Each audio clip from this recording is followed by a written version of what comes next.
No rain, no hair dryers, no irons, and no dropped catches. Just a simple chase set up by the bowlers, completed by the batsmen.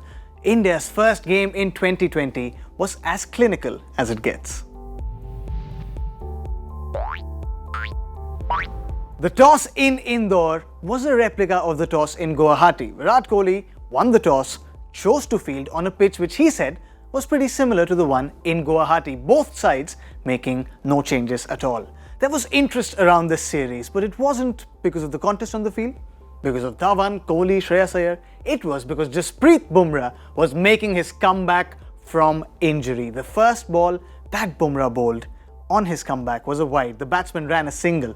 The next ball, the first legal delivery, was a boundary. Effectively, on his comeback, Bumrah was 1 ball, 6 runs. But the master that he is, he adjusted his length, he adjusted his pace, he adjusted the line. And the next 5 balls went for just 1 run. But the Sri Lankan openers Avishka Fernando and Danushka Gunathilaka kept scoring runs. But Virat Kohli had one more trick up his sleeve. He introduced Washington Sundar inside the first 6. And the striker that Sundar is, he removed the dangerous looking Fernando. Sri Lanka scored though, at the end of the 6 overs, read a solid 48 for 1.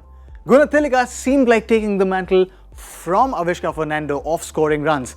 But a screeching Yorker from Navdeep Saini had 147.5 clicks, and he had no answer to that. The brakes were being applied on the Sri Lankan scoring, and it was only going to get worse as Virat Kohli introduced Kuldeep Yadav after the 10th over mark. He removed the dangerous looking Kusal Pereira, after which Shardul Thakur did the cleaning up as Sri Lanka ended with 142 runs on the board. Courtesy a 12-run final over from Jasprit Bumrah, where Wanindu Hasaranga hit him for 3 boundaries. A small ground, a flat pitch, 143 was never going to be enough. And the Indian openers had that in mind when they came out. KL Rahul and Shikhar Dhawan were at it right from the word go. While on return, Dhawan looked a little scratchy. KL Rahul was solid and fluent as ever, exploring all his shot-making options and putting up an absolute exhibition of shot-making.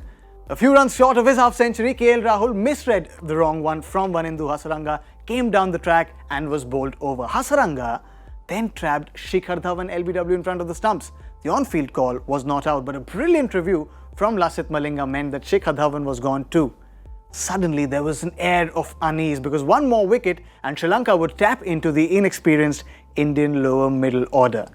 But a chase rarely gets tricky in India when Virat Kohli is batting out there, and this night in Indore was no different. As King Kohli joined forces with Shreyas Iyer, both of them planned the chase to perfection, driving India home in cruise mode as the men in blue won this encounter by 8 wickets.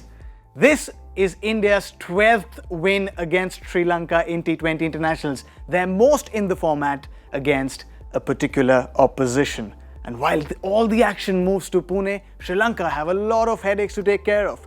India can maybe put their feet up with a smile on their faces and relax a bit.